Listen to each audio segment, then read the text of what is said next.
Thank you for tuning in to Tackling Tomfoolery. I'm Malika Rogers. And I'm Wakanda Lewis. Yeah, you are. Yeah. Not to be Forever. with well, kinda, because that's different. It is. It is Wednesday again, so it's time for us to talk our weekly shit. I mean, I talk shit daily, but this is our weekly shit that we're gonna talk today.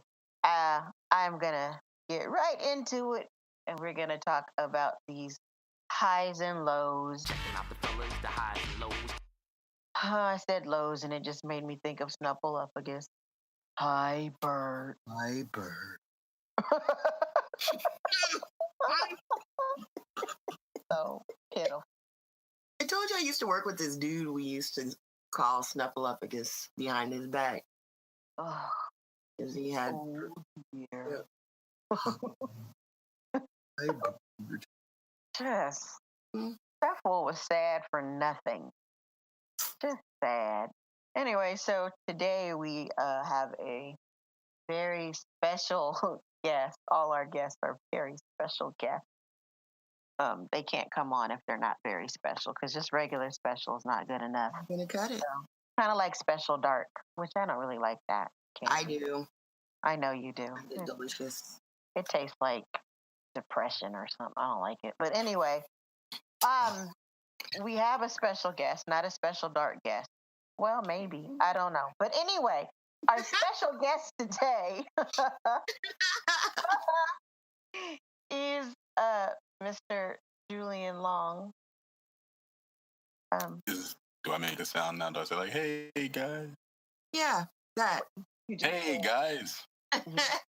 You know good and well that's not how you talk. But anyway, You're sounding homogenized. you just turn this shit into an episode of Saved by the Bell. Let's go on and work on that. Let me try that one more time. Even though what's going to happen when this airs is it's going to play this entire conversation. But I'm still just, anyway, we have a very special guest today on the Tackling Tomfoolery podcast, one Mr. Julian Long. Oh. What's up, everybody? How you doing? Oh, right And now. for the record, I special dog. I'm not mad at it. There you go. I'm 85% cacao. Cacao! How you like me Cacao. now? Nobody can at it. Not at all. I'm not mad. At all. Anyway, so AM, do you want to start with your low? Sure. My low came from catching up on podcasts this week and listening to Code Switch. Mm-hmm. And I was listening to an episode about Mary Hamilton. Did you listen to that one? Is that the woman? She went to court. Yeah, she was. Yes, indeed, I did listen to that episode. She was in a struggle, and she was a very fair-skinned Black woman who had passed for white before. And yes, Miss Mary Hamilton had passed for white, but then got her consciousness raised, started being involved in civil rights, and was arrested, as one is and was at that time, and in court would not answer any questions because she wasn't being addressed as Miss Hamilton. They were using her first name. Mm-hmm. Wanted them to put some respect on her name, so she got thrown in jail for contempt of court, came out, and the case ran its way through the system all the way up to the Supreme Court, which ruled in her favor, basically ruled that you cannot discriminate in court based on race in this manner, in what you call people. And it just, just when you think you really understand the depths of the fuckery, then you realize that the reason we get addressed with honorifics in official court situation is because the Supreme Court had to tell motherfuckers to do it. Yep. I just, like I said, you think you know, and you live with the bullshit, all bubbly, angry underneath the surface, and sometimes on top of the surface. And then you find out that extra added layer of some stuff like this. It was an amazing story. Yeah.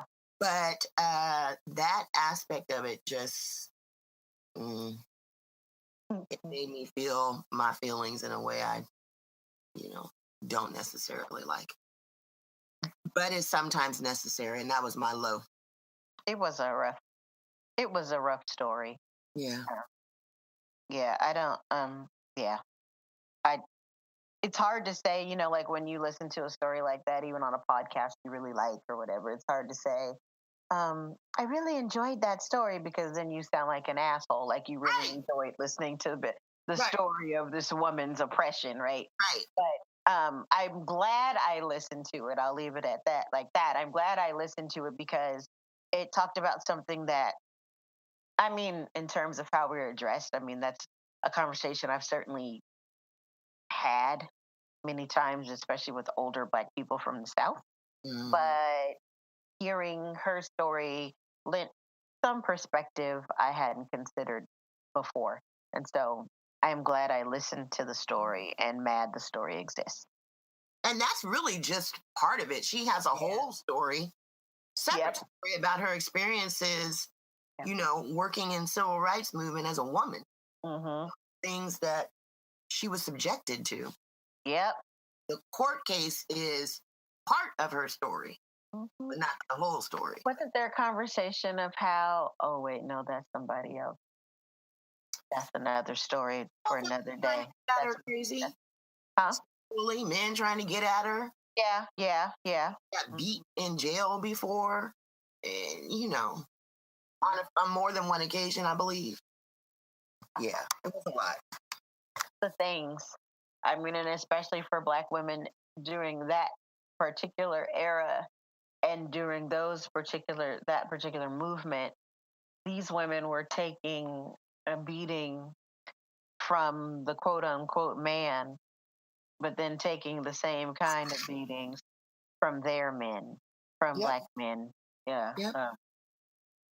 Whatever. Equality, though, huh? So my low. My low was, to me, something that needed to be acknowledged, but it still will always be. It is a permanent low. So this is what, the 28th we're recording right now. So 2 days ago, the 26th, was the 6th-year anniversary of the death of Trayvon Martin. And it hurt all my feelings every year. Hurts my feelings during the year too, but every time another year passes and nothing really is different, it is a breaking of the heart all over again. And I resent that idiot still walks the street. Yep. I am and I'm resentful. There's so many self-proclaimed thugs and shit out here, but he's still walking them streets though. So whatever. But yeah, so that was a low for me. And this is what I referred to as my faux low, because it wasn't what was said that was the low. It was the idea of Black women bearing the brunt of anything that goes wrong in somebody's life. Is this dummy Tay Diggs? I don't think I'm ever going to be able to say his name again without prefacing it with this dummy.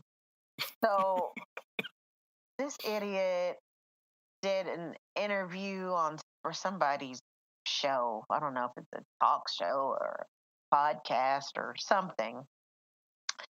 But anyway, he was asked how it made him feel when people first saw he was married to a white woman.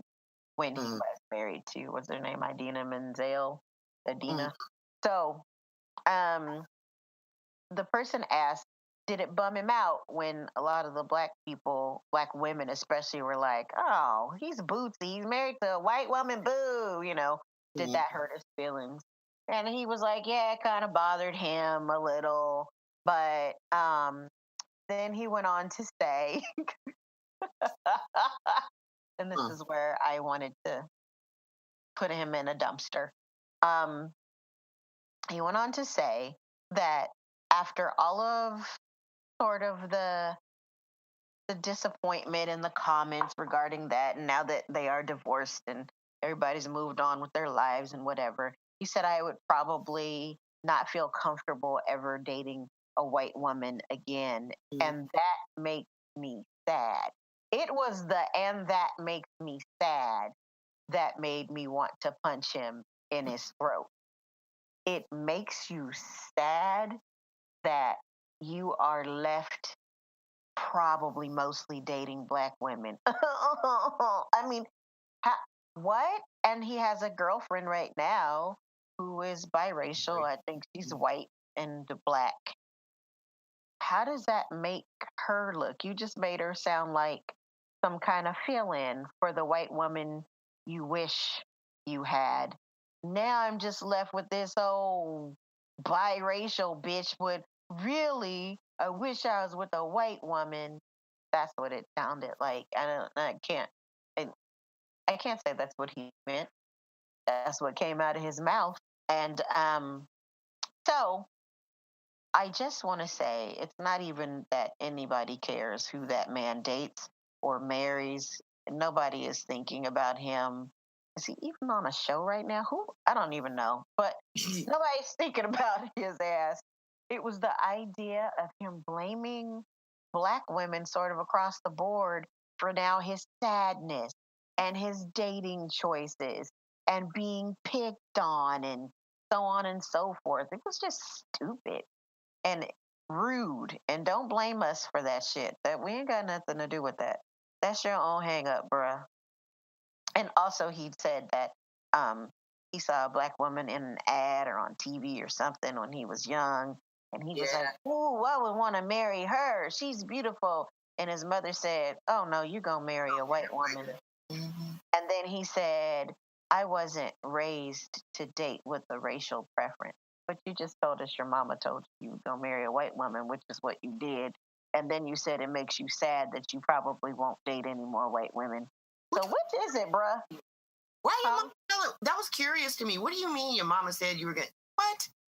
You know, I read this story, and as I've said, and as you know, I've fully practiced selective outrage. Yeah. And immediately dismissed it because the amount of care I have for Tay Diggs is so small as to not be measurable. Because who is he? I don't know. I don't care about any of it. I don't care about him. I don't care. And it just was like, what? And done. That's kind of how it was for me. And like I said, for me, mentioning it isn't because I care about him. He doesn't matter. It was just I do tire of people blaming black women for all that ails them. Oh, sure. That was the part of it that just made me shake my head. Like, maybe you should blame the black woman who is your mother for this, but certainly not anybody else. If that's true, it does seem like a seed was planted. Oh no, baby, you're way too nerdy and corny to marry a black woman. I see it in you now. A white woman is your future. I mean, you might want to get with mama about that. Yeah, that basically saved that whole interview for your mama. It does not have anything to do with the rest of us. Anywho, you have a high. I do, and I will now revert back to my superficial side. Well, to preface it, my skin is stupid and doesn't care about me and doesn't react to anything that I do, in spite of the fact that Amazon Prime has turned me into a whole hoe for any kind of whatever skin care, whatever, with a whole bunch of reviews that seems promising, right? But I finally bought bentonite clay to do the mask with. Bentonite clay, apple cider vinegar, and some water. It's everything I ever dreamed of. That's all I'm going to say. I would highly recommend it because nothing ever makes a difference for me. And I already feel like dewy and lustrous I do. It's true. So it's like $8 for a big old jar, and it's amazing, and I love it, and it made me happy. And I recommend it to the two people who are listening right now if you want to do some shits for your face. All two of you. All right. My high. Actually, my high was over the weekend. I had some family over for dinner, and we rarely see each other. We all live in the same city. We do not hang out. I think some of them hang out with each other, but maybe not all of them. Mm-hmm. And I am rarely around, and I am the oldest cousin, and that might be part of the reason we don't all hang, because I think the closest cousin is maybe 8 years younger than I am. And then it just gets farther and farther apart from there. Mm-hmm. So, had some of the girl cousins over, and all of their babies. Well, some of their babies. Two of the babies were missing. I had a house full of a baby cruising, one baby walking and running all up and down the stairs. Oh, gracious. One baby being prissy because she is high maintenance. And then the kid who lives in this house, and my family. And it was nice. It was good to get together. It was good to see them. It was especially good to see my baby cousin. Is he 6 months? He might be about 6 months, and he's always a delight to see. Mm-hmm. So it was nice. It was a good time, and probably next month we'll do it again at somebody else's house, so somebody else can cook all that food. So that was a high for me. It was good to see my family. So, as AM loves to say, on today.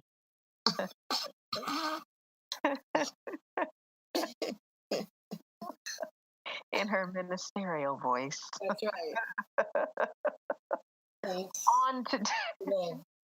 On today, brothers and sisters. We're going to be talking about something that, I don't know, it's certainly been a topic of conversation between me and friends of mine. And I've seen it be a topic of conversation on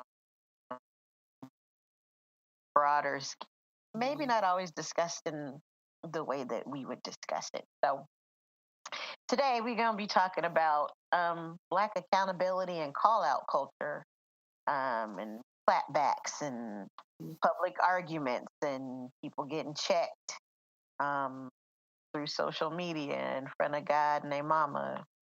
So your mama can get it too. That's what we're talking about on today. On today. Hey, fellow tacklers. We thank you so much for listening to our show. If you're interested in supporting us, we would be ever so grateful. You can donate to the Tackling Tomfoolery podcast at patreon.com/Tackling Tomfoolery. So I was thinking about a bunch of sort of high profile black on black conflicts. Mm-hmm. And I thought about, and it's funny how many times Cornel West came up in it, because I thought about West versus Coates, West v. Coates. I'm just naming these like their court cases. So Cornel West just recently came at Ta-Nehisi Coates, real greasy, out in the public, and then Ta-Nehisi deleted his Twitter, which made me sad. I hope he's come back. I don't know if he has or not. Listen, it made me sad, not because, well, actually, I follow him on Twitter, but I can't say I see anything he tweets very often. It wasn't that bothered me. It was, I hated that that's how it ended. Mm. I hated the, I don't know, somebody gets at you crazy and you do respond, and then they just keep and then I hated that he chose to delete his Twitter as opposed to just muting the conversation. Just quit talking to him. Yeah. But anyway, so I thought about West v. Coates. I thought about West and Smiley v. Obama. Mm. I thought about West v. Dyson. Always West. If you keep coming up in these conflicts, something is wrong with you. You're I messing. thought, yeah, I thought about how everybody hates, Sean, was it White? King. King, wait, what's his name? Is it Sean Sean King. King? You talking about the light skin Sean boy? King. And also everybody hates D-Ray. So, These sound like terrible sitcoms on PBS. I meant for them to sound like that. I thought, I did hear that in the Everybody Hates Chris. yeah. And thing. I thought about, how we all hate Omarosa of like Angela Rye laughing hysterically when she got fired, and Robin Roberts even being like, "Bye, Felicia," which who says that on, what is she, Good Morning America? No, people don't say that on this. But when people hate you that much and there's that much conflict, then that is how people will come at you. So anyway, I just thought about all these sort of public. I even thought about Cosby's disgusting ass before we knew what we knew. I thought about how when he made all those comments about poor black people and the single mothers and all they do is buy their They're kids shooting expensive people over sneakers. pound cake. Oh my gosh. I'm like, if this fool don't have a pudding pop, and shut up. But I thought about that too. And so in thinking about all those conflicts, I thought about how there's always a faction of black people who are like, we shouldn't come at one another like this in public. Mm. We have to present this united front, and we have to pretend like we are all on the same page and we all want the exact same things, and we all have just one way that we're going to get all of these things that we want. And I want to know what you all think of those people, the people who come with that feeling like, okay, now, Robin Roberts, you might not like Omarosa, but don't say bye, Felicia, on the news, because she's a black woman and you're a black woman. Now, Angela Rye, don't laugh at Omarosa getting fired because you're a black woman and she's a black woman, and we have to, look a certain way. Michael Eric Dyson, don't argue with Cornel West, and don't write those long ass essays about how bootsy you think he is, because the black intellectuals all have to get along. So what do you all think of that perspective? Do you share that perspective? Do you share some parts of that perspective? Do you think it's crazy? Julian? I share some parts of that perspective. I do. But I also think parts of it are crazy. And I think a lot of it depends on, as with all speech, it's time, space, circumstance related. For black intellectuals not to argue would be foolish. Right.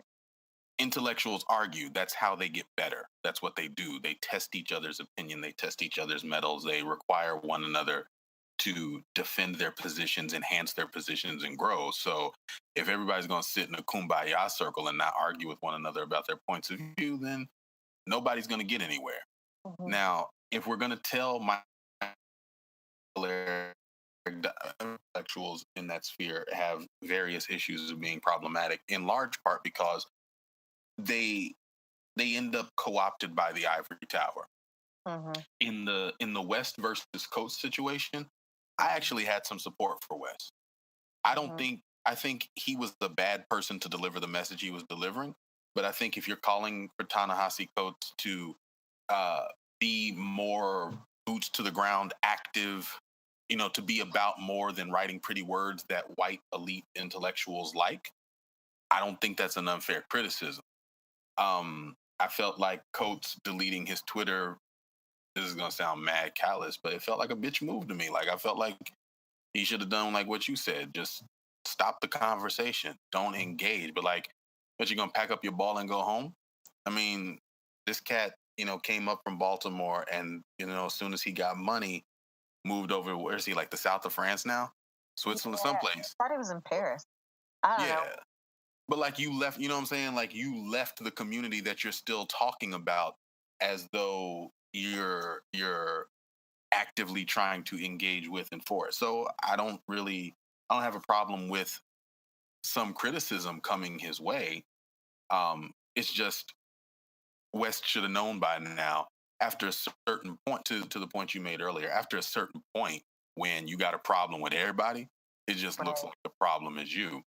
When it Mhm. comes to Omarosa, with that situation, Robin Roberts wants to stay by Felicia, and um, Angela Rye wanted to do the whole like cracking up thing.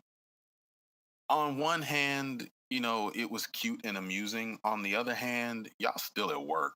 Like, do it if you want to. I'm not gonna say you can't do that. Like, that's your speech, that's your choice. You do what you want to. And I really don't give a good goddamn about performing that in front of the white gaze and what Yeah. that says about us as a people. I just feel like what goes around comes around, and it might not be Omarosa kikiing at you, but God forbid, Robin Roberts falls from grace, and somebody decides to kiki and cackle at her or buy Felicia her. Like, I don't want to hear no tears. I don't want to hear no, you should support me because just by dint of me being a black woman, because that's what we do, because that's not where you were at. So if that's where you are and you find it okay to kiki and cackle at somebody else's misfortune because you don't like them on a personal level, that's cool, but that's how things work. So when it comes back at you, don't be surprised. I think people have this weird sense of being invincible. It's all good and fabulous when you're in the seat. Cornel West, if you ask Cornel West 15 years ago if he could imagine himself being the object of such derision, being treated like crazy Uncle Corny, I'm sure he could have never imagined that. Cornel West used to be the one that people were coming at because he was a charismatic intellectual. Now, the charismatic intellectual is somebody who didn't get multiple degrees. He feels a type of way about that. Mhm. But I'm sure, back in the earlier part of his career, when he really started to become that sort of pop intellectual figure, he could have never seen himself being regarded the way he is now. Mhm. Well, I wonder if he ever considered that he'd behave the way he has, sort of lead to that. But Probably not. AM, you had input. I feel a combination of ways. I don't. For me, it is not about y'all don't be fussing in front of people. Mhm. Present a united front and don't fuss in front of the white folks. Depending on the situation, like I remember when the thing with Sean King and I think it was DeRay and I forget who else first broke out. At first, I was disappointed. Like, wow, you have these key players, kind of key movement players, just going at each other like that. It made me sad. It's not that I expected that it would be some fairy tale and everybody loved each other, but it made me sad, and the public nature of it seemed unnecessary. And that's how I feel about a lot of these things. It feels unnecessary. I don't like it because it seems unnecessary and it seems petty. And I know that we're in a culture that everybody is embracing their petty, but there's a time and a place. And, for me personally, as a situationally sensitive person, sometimes watching those things play out in public, tit for tat, a clown for clown, a clap back for a clap back, is just really mad uncomfortable to me. I don't like it. I don't appreciate it. It's not entertainment for me in the way that it's entertainment for some other folks. I also think that, like the example that you gave about Angela Rye and Robin Roberts, falls into some category other than a call out or a clapback. Yeah, it's being amused publicly at somebody else's misfortune. I was most surprised at Robin Roberts. On that snarky and this kind of wholesome, very vanilla show. And I don't know. I'm trying to ponder what Julian said about, is it okay to laugh just because you don't like somebody, because nobody likes Omarosa, right? Mm-hmm. So I think there were plenty of us who in our private spaces were kikiing and cackling over her downfall, or at least the loss of her job. But I'm trying to figure out if I feel like we shouldn't, because if it happens to somebody we like, we're going to feel differently. Trying to sort through that. What I thought about, the most infamous dust up I thought about was Kanye West and Amber Rose. The whole thing was so terrible. That was ugly. That was ugly. It was so disrespectful. It really was. And it was, this is going to sound crazy, but because I'm not a huge Kanye fan. I respect some of Amber Rose's kind of political perspectives when it comes to sex positivity and that kind of thing, but I'm not like big on either one of them. But to see these two people who once really had something be that vicious to each other was hurtful. Like, I think I was even more affected. For me, I didn't like it. Mostly I didn't like it because he really was the one who started it, and it was it was foul, it was uncalled for, it was mean, it was vulgar. And for me, I think one of the main things I came out away from it with was you married a woman who is the only reason we know who she is because we saw her vag and saw a dick going in it.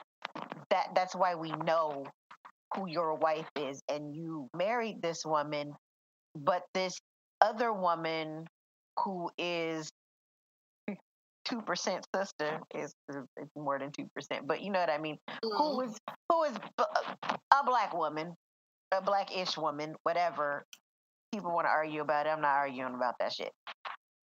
You felt real comfortable disrespecting her. It just fell right the fuck out of his mouth, and he didn't feel a bit bad about it. But you married a whole ass white woman who was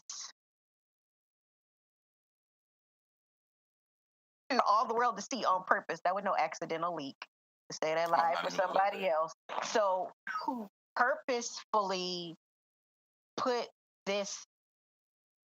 her most personal business out in the world for everyone to see, and you don't say shit, but oh, that's my wife. I love her. I just can't get enough. Wife, woohoo! But you gonna talk about this woman who you spent some years with? I mean, how dare you? So that was the most upsetting part for me. All of it was gross, but that's what irritated me the most. And also the later fallout between Kim and Wiz. When he thought Wiz was saying something about him, but Wiz wasn't even thinking about him. Oh yeah, tweeting about some weed, and he said thought he was talking about him. And Kanye over that because Kanye is a little bit behind the time. Right, but he's also really talking about some weed. But the way he came at him, and he came at him because he's really an extension of Amber Rose, and not, I mean, they don't have to be married anymore, but he's still an extension of her. They have a child together, and they were married to each other. And he came at him, he disrespected their baby. He just He did. I mean, oh, Listen, oh. please don't let me be out here sounding like he is not 95% of the issue in that situation. No, I get what you're saying, but you were just saying it got ugly both ways, and It did. And it did. The thing is, I feel like there's, I don't even feel like, I believe this is honest to God truth. There's an expectation of us as Black folks to have clapback skills. You're supposed to be able to get at somebody. You are not supposed to let somebody get at you without getting at them back in equal, if not better, measure. Mm-hmm. And as much as that can be a valuable skill and sometimes a necessary skill in some private quarters, what's happened, the combination of that and social media has turned everybody rabid, I think, to get at other folks. And it's gross. It's the way people behave when they're in cars. People in cars get real bold and real loud and real nasty, but as soon as somebody pop a door open, everybody gets real freaked out. It's silence, and I have hit the gas and driven the fuck away because I don't want to get my ass whipped. Right. And there's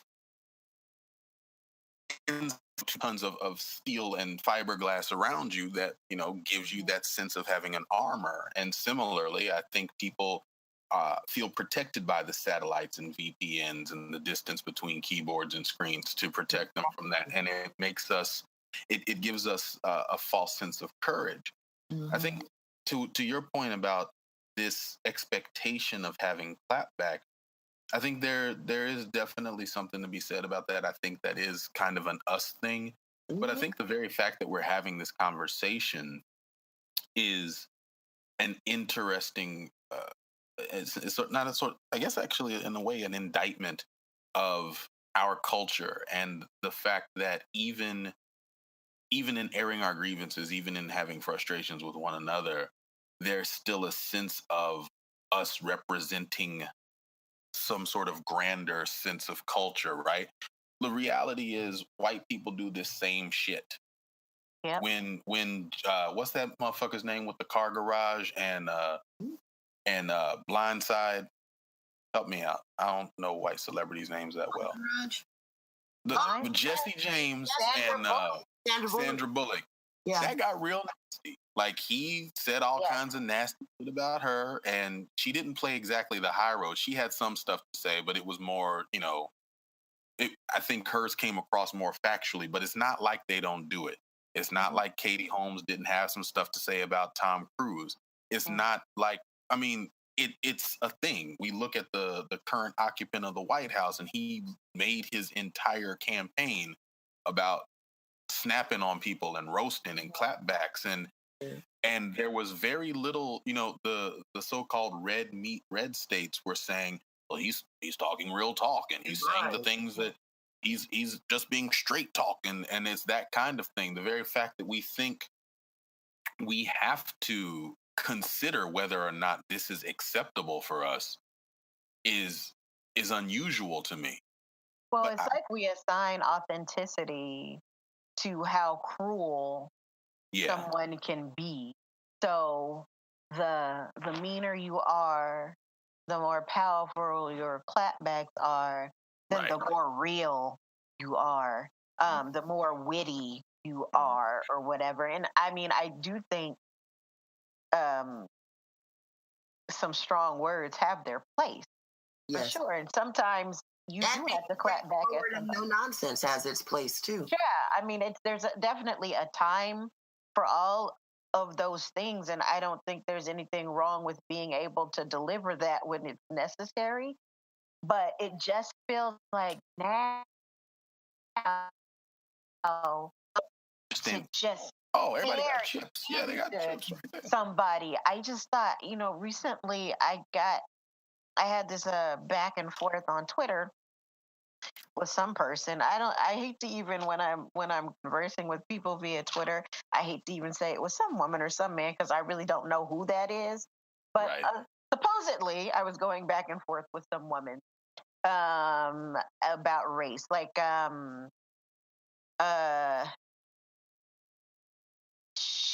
she came at me in regards to me responding to another tweet, right? Something that had nothing to do with her. She just read what I tweeted and starts conversing with me and giving me the standard white thing. Why does everything have to be about race? Why does it matter? And people are so this, whatever. And so I conversed for a little while. And then when it got old, I did something that I never do on Twitter. I mean, she tried to send me a video of some old, like, um, bootsy ass black dude who hates himself clearly to be like, this is how I feel about race. I feel like he really sums it up. And I didn't even watch the video. I just responded and said, no, she said, you can watch this to understand my perspective. And I said, you can kiss my black ass. And I'm not watching this stupid ass video and fuck you. And so that's so not the way I would normally have a conversation. And even though, I mean, I've certainly gotten at a few people when it was necessary, it was a moment where I was just like, enough. We've been going back and forth for like 20 minutes. That's 19 minutes too long. Yeah. You're on some racist ass bullshit. I'm only going to give it so much of my time. You want to send me a video of some coon-tastic fool saying something stupid that white people who are racist agree with. So you know it's going to be dumb to me. And I'm not going to do this with you. So I did. I was like, you can kiss my black ass. And that was the end of that conversation. That's necessary. You know what, though? Sometimes that's necessary in life, just like it is on social media. In real life, times are few and far between where I feel like I really have to get at somebody crazy. Yeah. But it does happen. On social media, I have a rule for myself to not talk to people differently than I would if we were face to face. Yeah. Sometimes I breach that when I'm in crazy, just public threads with the white people saying ridiculous white shit, right? I still don't go super far. But every now and then, I feel like it's called for. Sometimes there's nothing left but a fuck you and kiss my black ass. Pretty much. To your point, Julian, about white people do it too. They do. Yep. But personally, for me, my measurement, there's not a comparison. White people are over there doing what white people do. I gives a fuck about them and what they're doing. What I am concerned with and what I pay attention to is what black people are doing. What are we doing all by itself? I don't care about Sandra. I get your point, and it is well taken. I am just saying, and yes, I don't mean to make it the blacks and what we do, it juxtaposed against what anybody else does. That's not my point. Well, I took it to be in terms of the way that is the way a lot of black people at least put it, in terms of, why do we do this to each other? Why do we always argue like this? Why can't we just be like ain't nobody else arguing? Like only black people argue. Right. I'm like, this is a human issue. It's not even like some black ass problem. It's something that human beings do, and it's something that's sort of bolstered by the sort of protective layer that social media provides for people. Yeah. And then they start to really cut up. But that's how I took what you were saying, Julian, in terms of the, why do we do this to one another? It's just so sad. And then that's usually followed by the dumbass, why can't we be more like the Asian? Which I don't know. Heard nobody say that. Oh gosh, I've heard it a million times. About the Asians specifically? They know how to come together. I feel so bad. I just said the Asians and something went up my back like, ooh, you're not supposed to talk like that. Well, I said it like that. Define people of Asia? You knew what you meant. I said it like that because that's how the dummies who say that say it. I feel you. I mean, you don't see these Asians out here doing blah, blah, blah. They say dumb shit like that. Well, I'm going to say this, like... They all live together. Right. Yeah. I say this, like, I heard you, Elisa, when you said, you're focused on what black people do, not, oh, white people over there doing what white people do. And that's true. And I think one of the things that makes it, well, actually, let me address that further. I'm at a point where I'm no longer even really concerned what black folk do. I worry about what Julian does because I'm at a point where I cannot participate in the culture of drag. I don't have that kind of energy. I really don't, I can't subscribe to that much negativity in a day. Right. And I have consistently tell on myself a little bit. I have been somewhat excoriated. I've been dragged fairly thoroughly in a couple of threads because I have not come down on the side of Monique in this whole thing. And you're not alone. I know I'm not alone, but I'm increasingly one of the few vocal people. So like, now I don't even say anything about it. And I don't say anything about it not because I'm afraid of not being popular, but because I don't want to invite that kind of negativity. It's not necessary. Yeah. Whether she gets her money or not, it will literally change nothing in my life. But that being said, the idea that people have to be educated, people have to be shown the right way, that people, like, I think that's where a lot of us get this sort of need to sort of drag people up and down because we're going to make you see what's right and we're going to make you see how you're wrong. But then the other piece of that is we have to remember we've developed this nasty habit of keeping a social record of everything. Now, it is a beautiful and wonderful thing to keep a record of our stories and our histories and our conversations, but we have weaponized that. So if I'm on a thread and you get at me and I don't have something to get at you back to prove that I'm not only as on point with mine and as intelligent with mine, but I'm also as gully with mine, then when somebody takes that screenshot to post it in another group about how this fool got dragged because he was talking some dumb shit and look at how they roasted his ass, I'm going to come off feeling and looking a certain way. And so I don't want that. So now I've got to one up you to make sure that I look good in the record. Whoa. Right. Hold on, my stuff just went mad Megatron. Okay, got it. Sorry. Like I don't want to look bad in the record, and I think that's one of the reasons why we do feel that, to the point that you made earlier, that pressure to have that skill and demonstrate that skill, because it's going down in history. You get dragged bad enough, everybody's gonna find out about it. Right. That is true. And nobody wants to be in that situation. Nobody wants to get dunked on. You don't want to be the one in the poster like this. Yeah. No, you do not. And I mean, I have certainly witnessed my share of draggings. I can't ever say I've been the recipient. But You're kind of proud of that, aren't you?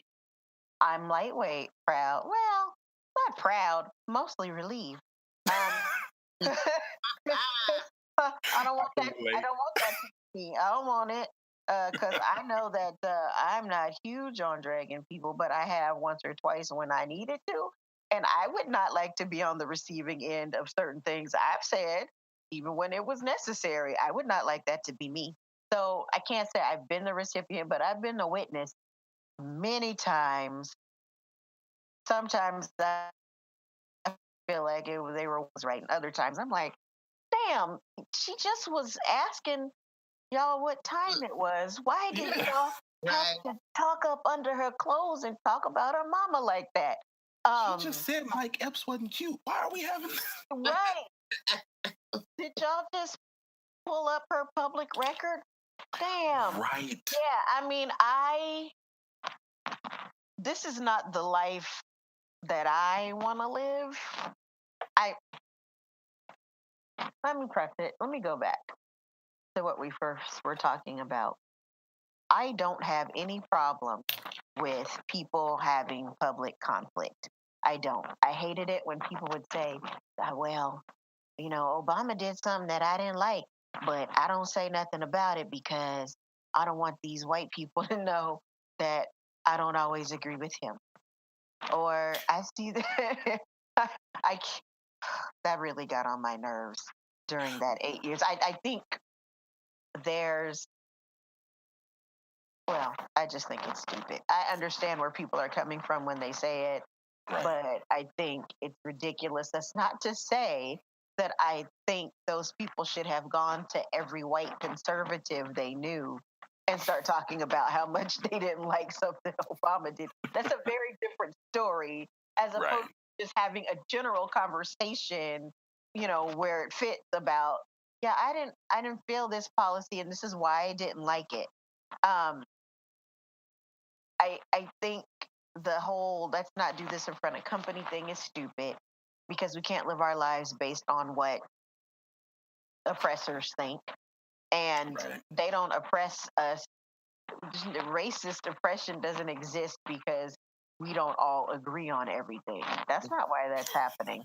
So us getting all on one accord, hashtag too much church growing up, Okay. us getting on one accord is not going to magically erase all of our oppression. It's So wait, suddenly. you telling me that if right now we came together, you telling me that Donald Trump would not be like, all right, guys, I see that you finally got your shit together. I'm going to write an act right now that says, leave the black people alone. I really hate like that this right now, kumbaya. Julian. I hate you for that.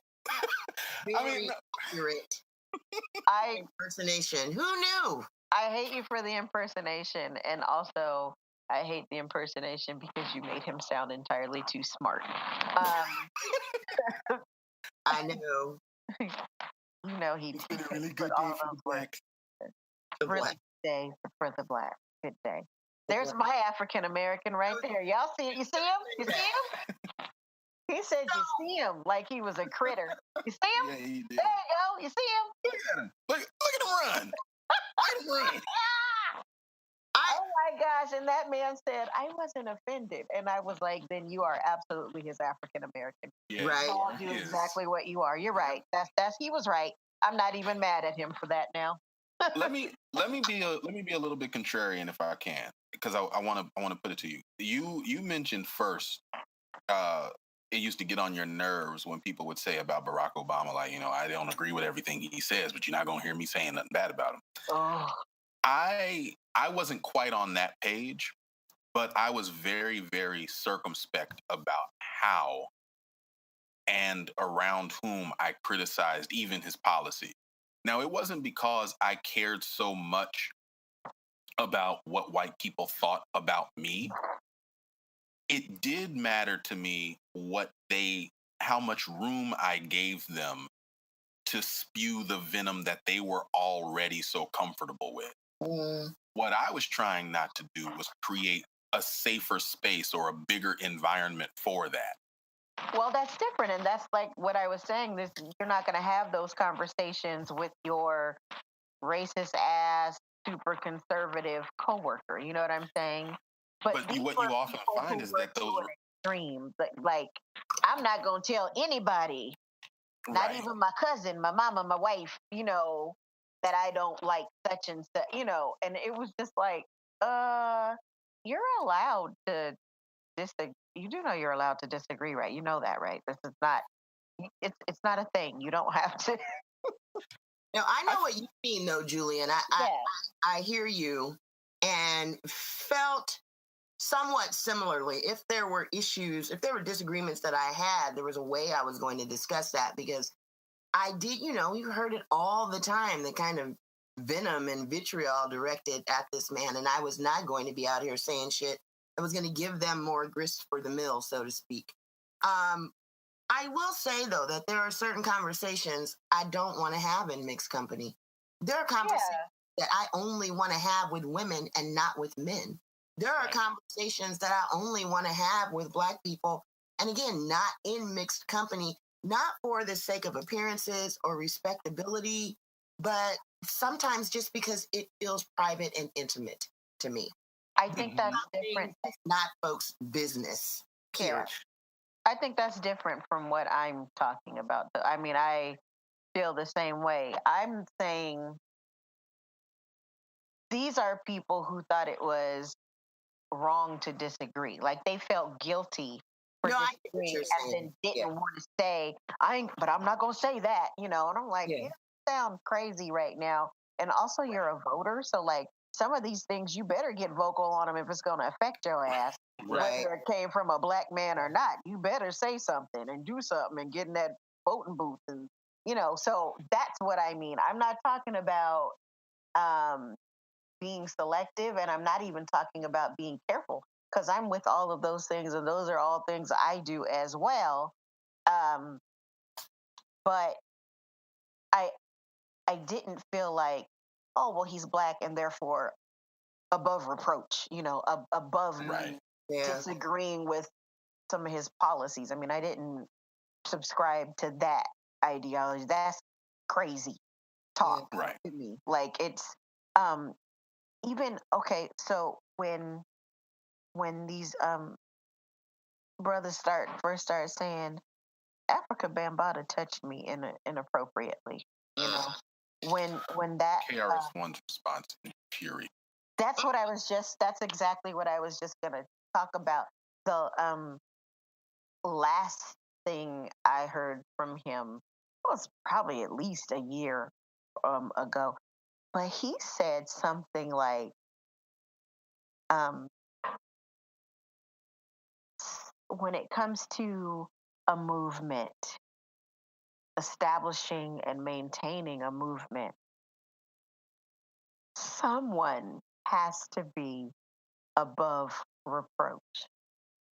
And I believe he used the exact words of above reproach. Mm. Someone has to be above reproach. And then he kind of left it there like that was just a statement of fact. So even if he did do all these things to these men when they were children, um, we have to allow for that, because the movement, because because the history, because the culture. And I just remember wanting to fight him.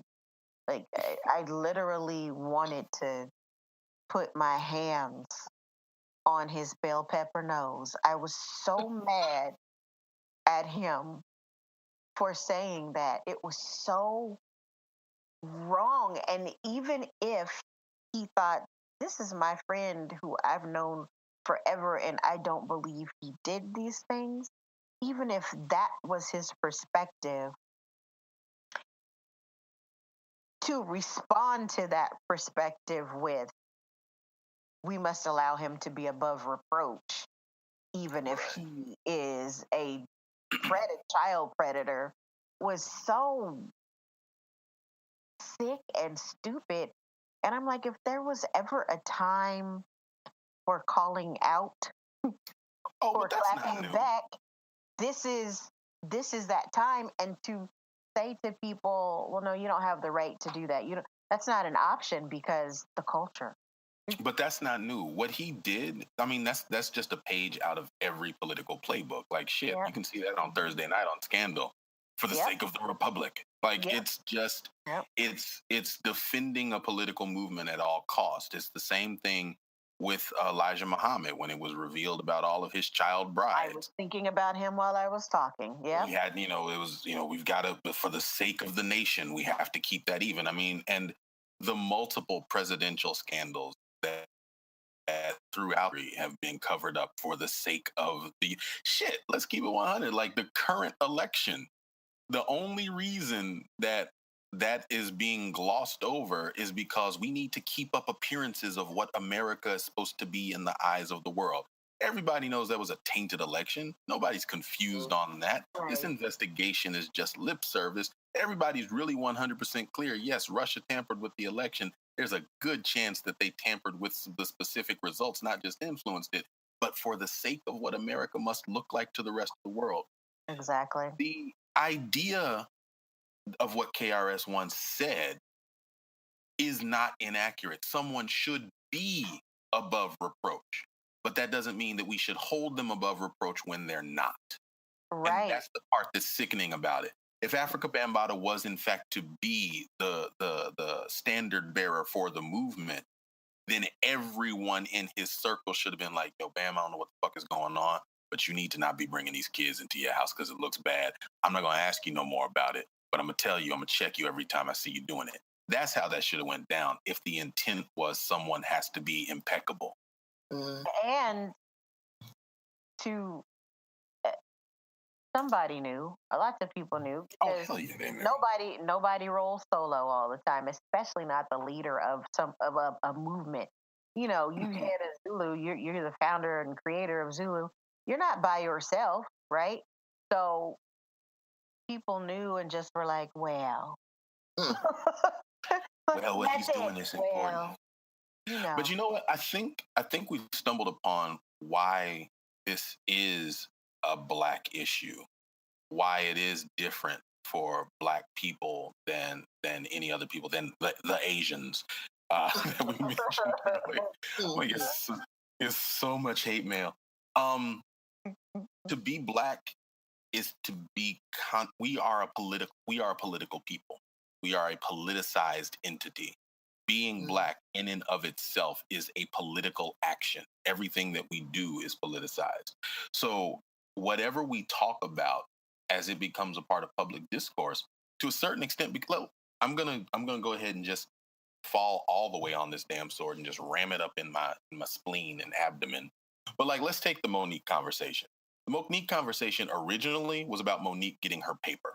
It was about Monique getting her money, and Netflix did her wrong, and we need to support her for her money. The Monique conversation has become, it's about sexual politics. It is about wage discrimination. It's about body image. It's about respectability. It's about it's about sexism. It's about racism.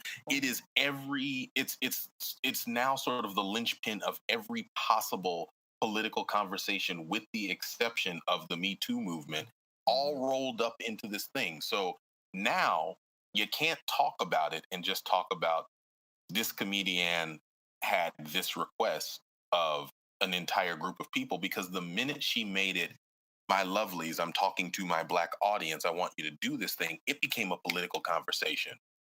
And it's continued to snowball that way. So now if we talk about Monique, we're tearing down a black woman. Tearing down a black woman is a political act. Well, it's funny you brought her up. You didn't fall on a sword because she's actually in my note. So I asked you before the show, was there any gotchas? It's not a gotcha. Monique, I mean, we're just talking, at least for me, we're talking, and I'm just talking in terms of, you know, the conflict and the back and forth and the conflict between intellectuals, the conflicts between the public and celebrities. And that's kind of what her thing is to me, because she brought it to the public. So then it kind of became the public v. Monique. And then every I think what makes me so mad about where it stands now, what, 3 weeks in? It's about a month, isn't it? I don't know. Is it just 3 weeks? It feels like it was forever ago. That's 3 weeks or a month, something like that. Because it's every day, it probably feels like forever. And this first happened in January, so it's almost been 2 months. Okay. Was it January? Oh, hold on. The first video about it came out in around January 21st. Okay, so towards the middle or nearing the end. Okay, so about a month. That's about a month. So about a little over a month. Well, no, about a month. Okay, so at this point, it has turned into, in my mind, exactly what she wanted to turn it into. And I think that's what makes me the most resentful about it. Because I don't think, because she's a smart person. So it's not like this was an idiot just flailing around. This woman is smart, and this woman is calculated. And I don't think she just foolishly makes moves. I've never gotten that impression of her. I've never thought she was very funny, but I never thought she was anything less than smart. Mhm. So I think she purposely manipulated who she assumed would be her support system and used this to turn it into a conversation about body image, a conversation about judging people based on what kind of marriage you think they have, to turn it into a conversation of um, pay inequality for women, especially Black women, to turn it into a conversation about racism and to then martyr herself so that when it is time again for her to get some paper, she's more likely to get it. I I'm mad at the way it's been framed because people keep saying Netflix did her wrong. Netflix didn't do anything to her. All they said was, we'll pay you this. It was a little bit of money in comparison to what they've offered lots of other people. So, yeah, if everybody's getting, let's say, $3 million, and they say, Julian, here's $50,000. To the average person, $50,000 for an hour's worth of talking is a lot of money, right? But when everybody else is getting $3 million, and that $50,000 ain't shit. So I understand the idea of the offer being low, but they didn't do her dirty. They just made an offer. It's like me saying a man did me dirty by asking me out on a date. I don't have to go out on the date. I just say, if it's a bootsy man, I just say, nah, fool, I'm not going anywhere with you. You bootsy. And I don't go on the date. I don't then say, this bootsy man asked me out on a date. And so now I'm going to put him on don'tdatehim.com, don'tdatehimgirl.com. I'm going to blast him on Facebook and tag him. I'm going to put his picture on my Instagram page. I'm going to tweet out his information because how dare he? How dare he what? All he did was ask me. And I said, no. To me, that's the end of it. They gave her an offer that, even though she's not funny to me, she is a comedian. She still has an audience. People still go see her, all of that stuff. Okay, so they gave her an offer that was seemingly low, okay, based on an industry standard. I got it. But you didn't have to take the offer, which she didn't. So all you had to do was be like, you gonna pay me what? Child, please, no. And then you're like, who else want to holler at me? Do you want to holler at me Showtime? You want to holler at me HBO? Do you want to holler at me Hulu? Do you want to holler at me YouTube Red or whatever? There are so many other options, other avenues, or shit. I'ma just put together my own thing and shop it around. Nobody did anything to her. And I think I'm bothered because real shit happens to people that worth conversing about. And now, for weeks, we've been talking about this woman who didn't, she just got offered a job that she didn't want. She didn't take the job. Why? Why are we victim? You don't have to take that job. I think it has the potential to be disrespectful. And I'll frame it this way. It is like some cat that you were attracted, you found attractive, everybody knows he's attractive. He's got deep pockets. He asks you out and he's taking you to McDonald's, not because he can't afford it, but because that's what he's going to spend on you. And he's gone out on dates with all these other chicks and taken them to, he's flown folks to Paris for the night, blah, blah, blah. So no, you don't have to accept that date. But if I know your dating history and how you do, and then you step to me with some bullshit, yeah, I'm going to be offended. I'm also going to say no and go on about my business, but I'm going to be offended. And I don't think Monique has the sauce, the juice to be like, so who else? HBO, whoever? Because But the fact she's lacking in that juice, she seems to be holding Netflix responsible for that. You know what I mean? Like one of the interviews, I heard her say, "Well, I don't have, as a black woman, I don't have the option of going here or there." And I was like, "So Netflix has to accommodate you because you're a black woman who you feel doesn't have as many options?" Girl, shut up. Yes, I'd be bothered if the rich man took me to McDonald's, but I'm gonna just cuss his ass out, right? And then I'm gonna get in my Uber and go the fuck home. Like I'm I not. mean, get a McFlurry first, though. Those are delicious. Nothing from McDonald's is delicious. I'm gonna cherry pie, frankly. I don't want anything from McDonald's. That'd probably make me more mad that you think that it was McDonald's of all the fast food places. But maybe I'll get one of those smoothies. I heard they're kind of good, or a parfait. Good. But I am bothered that something that was maybe offensive to her, but not really anybody doing something to her, has now turned into this humongous thing where people are calling out other people, and you hate black women if you don't understand her, or you hate black women if you're not on her side, so to speak. If what you think, is deviates from what she says in any kind of way, you hate black women. You hate yourself. You hate your mama. I mean, it's so it's too much. It's too much. You don't even have the option now because of what it snowballed into, and I fully believe she manipulated this.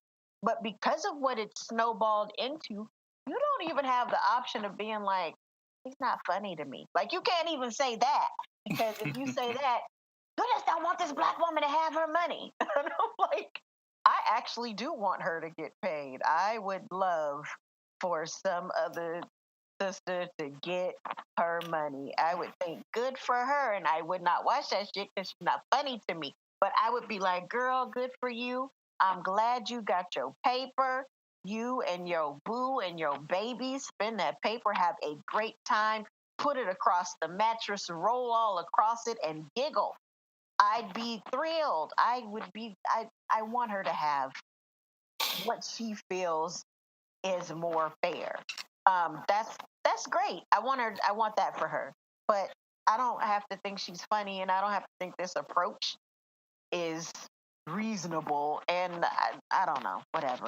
Well, now we're getting into the territory of how to be black and monolithic thought.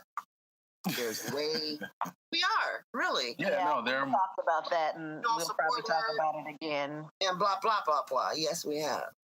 Yeah. Well, I think it still goes back, like what I said earlier, to be black and vocal is to be political.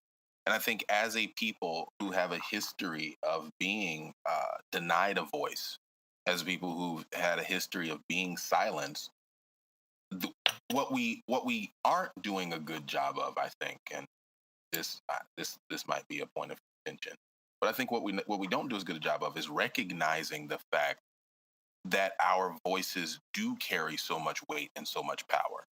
And I suspect, and I'm speculating here, but I suspect that for some of those who, try to silence and hush and tamper down some of these more acerbic conversations, I think what a lot of them are actually doing is saying, you're wasting your power. When it's absolutely true. We can walk and chew gum at the same time. We can be mad that Monique is not getting her money and still be like, we need gun control, and still be like, Oprah, how come you didn't give these black children some money when they were protesting for their lives, but you're giving it to all these? We can do all of that.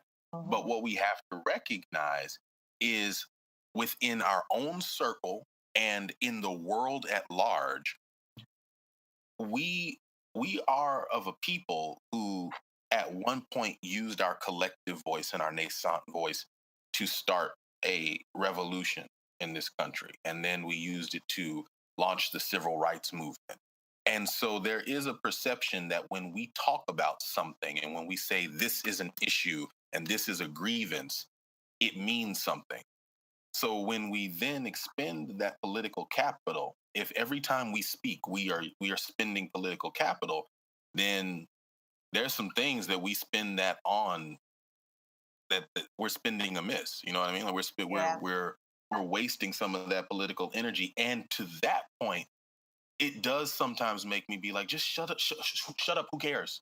Yeah. Who cares? Like, I'm not going to argue with you about Marlon Wayans and whether or not he deserved to get a special on Netflix this week. Like, I don't care. It's not that important. We got some babies dying in Florida, and the only ones they're paying attention to are the white kids. So my saying that isn't saying, hush, don't let the white people see us arguing. It's saying you are spending a valuable asset, one that we haven't had. You know, we can't really pretend this is brand new.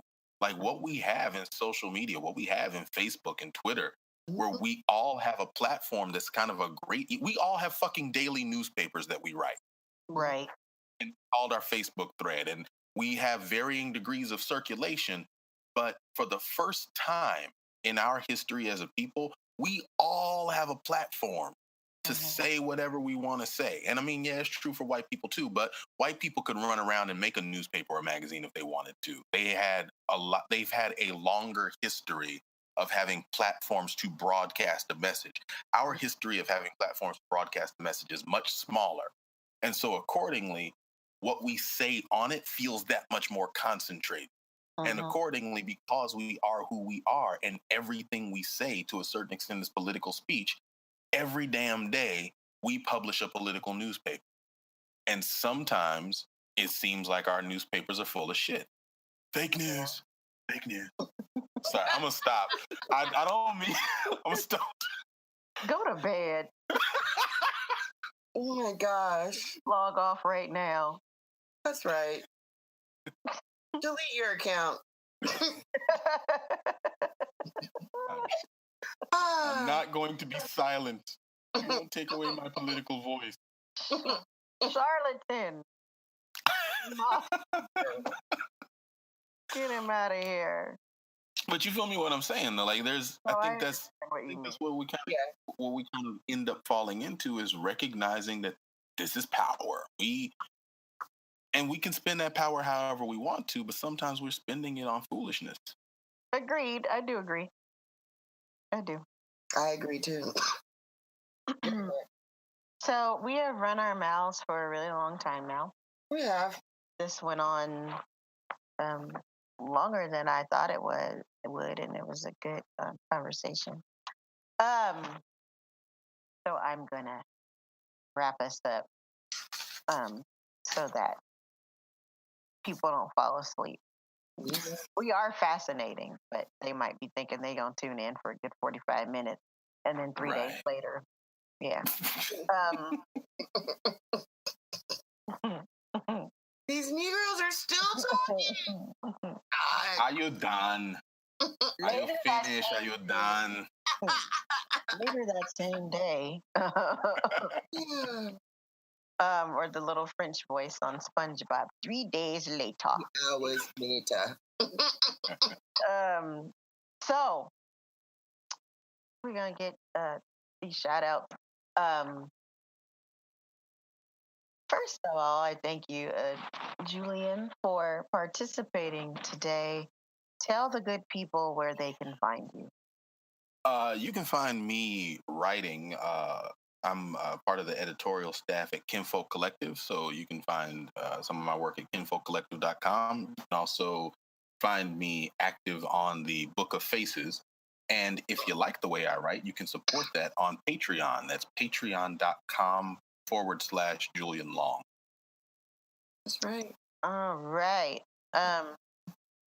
So shout outs. AM, do you have a shout out? I do. I am reading the first book that I've enjoyed in really a long time, and it is An American Marriage by Tayari Jones. That is Oprah's book club choice. It is Oprah's book club choice, and I hate that because it makes it look like I don't read, and I'm reading it because Oprah said so, and that is not the case. I am a reader.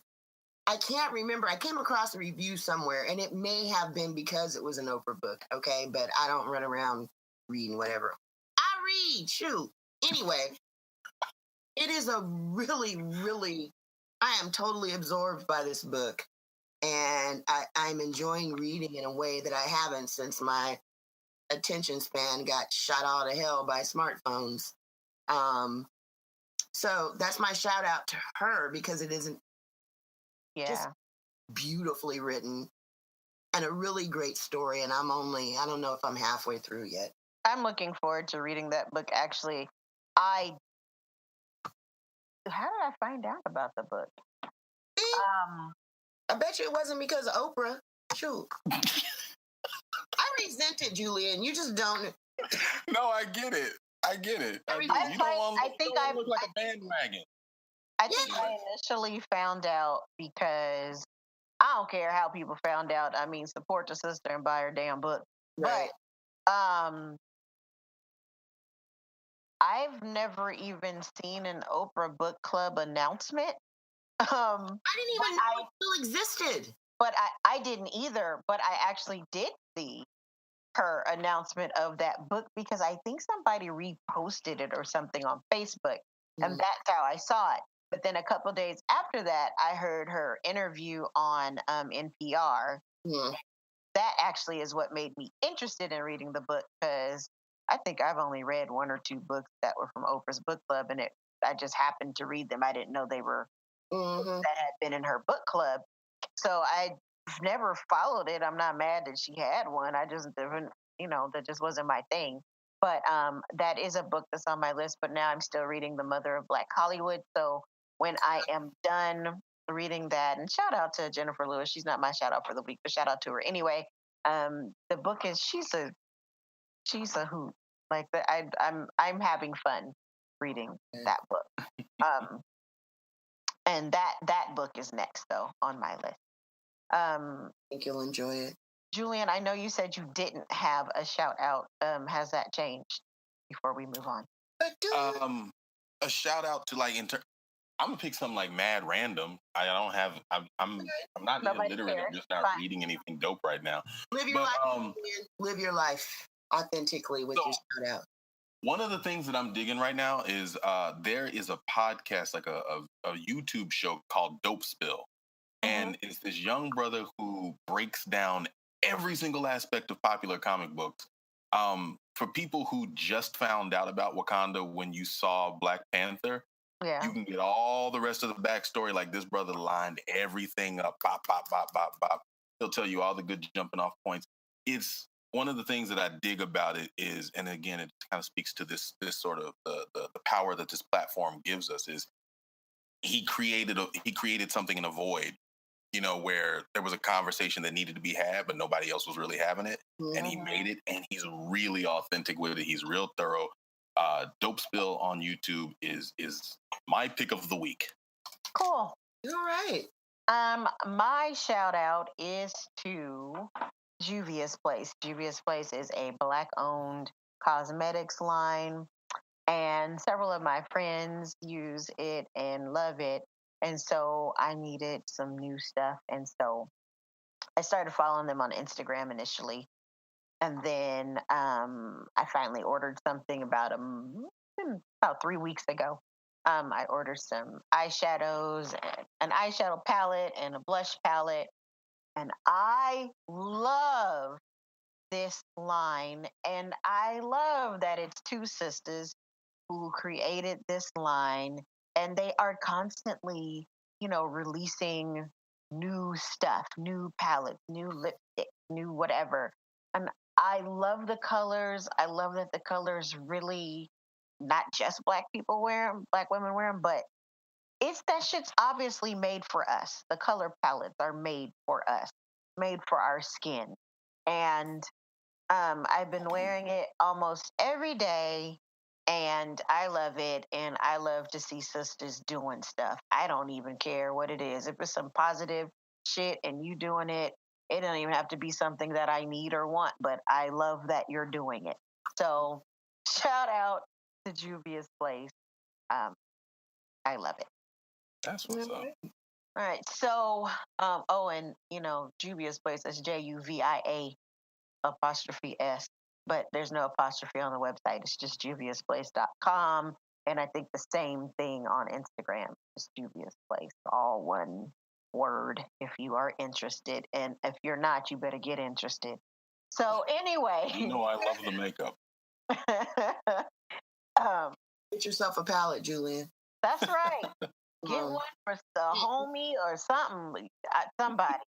I don't care if you just get one just because. Just to look at it. Just sit on my desk. Just to support the sisters. I bought this palette. I don't know what it does or who to give it to, but I gave them sisters 16 of my dollars or whatever. That's so, and that's the other thing. It's super reasonably priced. Nothing is crazy expensive. So I appreciate that as well. So anyway, we thank you so much for tuning into another episode of Tackling Tomfoolery. I am Malika Rogers. And I'm A.M. Lewis. Bye, y'all. All right, then. Thanks, Mr. Long. Thanks for having me. Always a pleasure. Tackling Tomfoolery is produced by Bren Inman for Evergreen Talent Collective. For more information, find us on the web at www.tacklingtomfoolery.com, on Facebook at Tackling Tomfoolery, and on Twitter and Instagram. Subscribe to the podcast on iTunes, Stitcher, or SoundCloud, and make sure you rate and review the show, as that helps people find us. If you'd like to contact the show, email us at tacklingtomfoolery@gmail.com or leave us a voicemail at 916-573-1065. Let us know what tomfoolery you're tackling. Thank you for listening, and we'll talk to you soon.